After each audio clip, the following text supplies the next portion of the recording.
Assalamualaikum warahmatullahi wabarakatuh. Alhamdulillah nahmaduhu wa nasta'inuhu wa nastaghfiruh wa na'udzu billahi minasy syururi anfusina wa min sayyiati a'malina. May yahdihillahu fala mudhillalah wa may yudlil fala hadiyalah. Asyhadu an la ilaha illallah wa asyhadu anna Muhammadan abduhu wa rasuluhu allazi la nabiyya ba'dah. Allahumma sholli ala Muhammad wa ala alihi wa ashabihi ajma'in. Radina billahi rabba wa bil islami dina wa bi Muhammadin nabiyya wa rasula. Amma ba', yang saya hormati bapak-bapak dan ibu-ibu serta anak-anak kami yang dirahmati oleh Allah Subhanahu wa taala.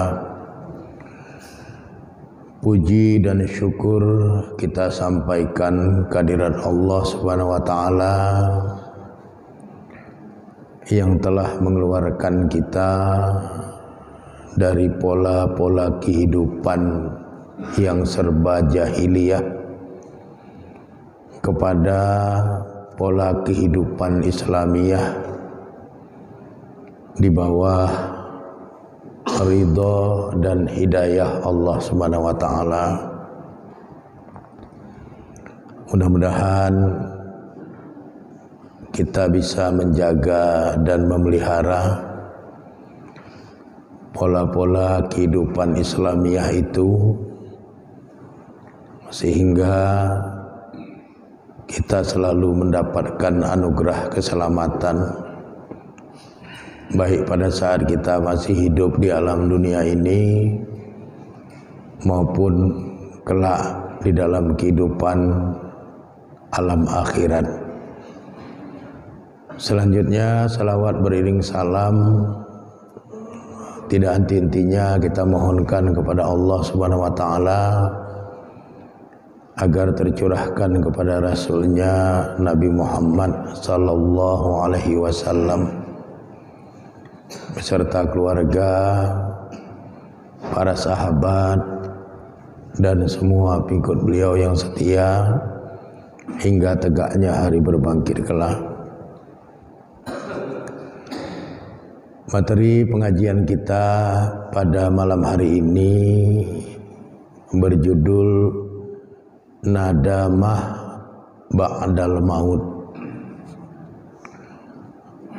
Nadamah ba'dal maut itu artinya penyesalan setelah terjadinya kematian. Di dalam bahasa Arab, kata penyesalan itu merupakan kosakata yang bersifat muradif, memiliki banyak padanan kata. Terkadang orang Arab menyebut penyesalan itu dengan nadamah. Itu yang paling sering mereka gunakan. Yang kedua, mereka juga sering menggunakan kata hasrah. Artinya juga penyesalan. Dan kadang-kadang mereka juga menggunakan kata lahfu. Lahfu itu juga artinya penyesalan, atau sekali-sekali mereka menggunakan kata asaf. Asafun itu juga artinya penyesalan. Di dalam Al-Quran banyak sekali ayat yang mengungkapkan informasi tentang banyaknya para hamba Allah yang mengalami penyesalan setelah kematiannya. Namun secara garis besar ada 6 tipologi hamba Allah yang menyesal setelah kematiannya. Yang pertama adalah orang-orang yang pada waktu hidupnya itu banyak berbuat kezaliman, banyak melakukan penganiayaan, banyak menindas, apakah menindas dirinya sendiri, menindas orang lain, atau menindas makhluk-makhluk ciptaan Allah yang lain.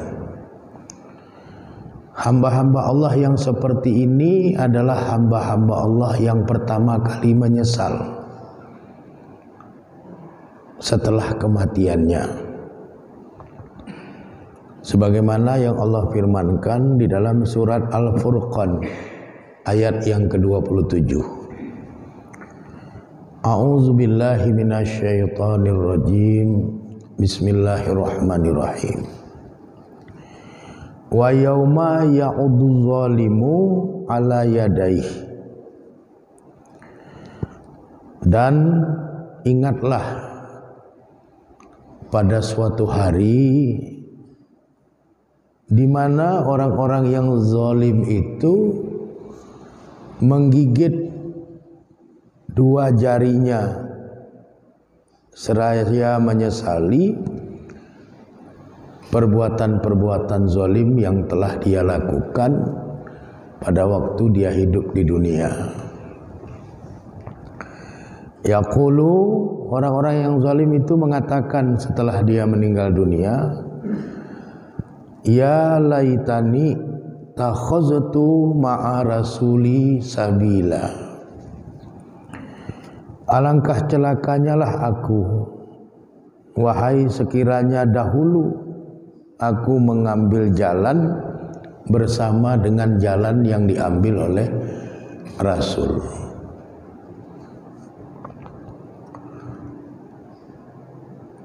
Surat Al-Furqan ayat 27 ini menginformasikan kepada kita bahwa hamba-hamba Allah yang waktu hidupnya di alam dunia berbuat kezaliman, kemudian sampai dia meninggal dunia, dia tidak pernah memohon ampunan dan taubat nasuha atas kezaliman yang pernah dia buat. Maka setelah dia meninggal dunia, dia akan menggigit dua jarinya sambil dia mengatakan, alangkah celakanya aku. Alangkah baiknya kalau dahulu waktu masih hidup di alam dunia, aku menempuh jalan hidup seperti jalan hidup yang ditempuh oleh Rasul. Artinya jalan hidup yang tidak berbuat zalim kepada siapapun dan kepada apapun. Tapi penyesalan atau nadamah ba'dal maut, penyesalan setelah kematian, itu tidak ada manfaatnya. Tidak lagi bisa merubah keadaan. Karena setelah seorang hamba meninggal dunia, dia hanya menunggu kapan yaumul ba'ats tiba untuk dia mempertanggungjawabkan segala sesuatu yang pernah dia lakukan pada waktu dia hidup. Kalau dia berbuat zalim, maka dia akan diazab karena kezalimannya itu, baik di alam kubur maupun nanti dalam kehidupan di alam akhirat.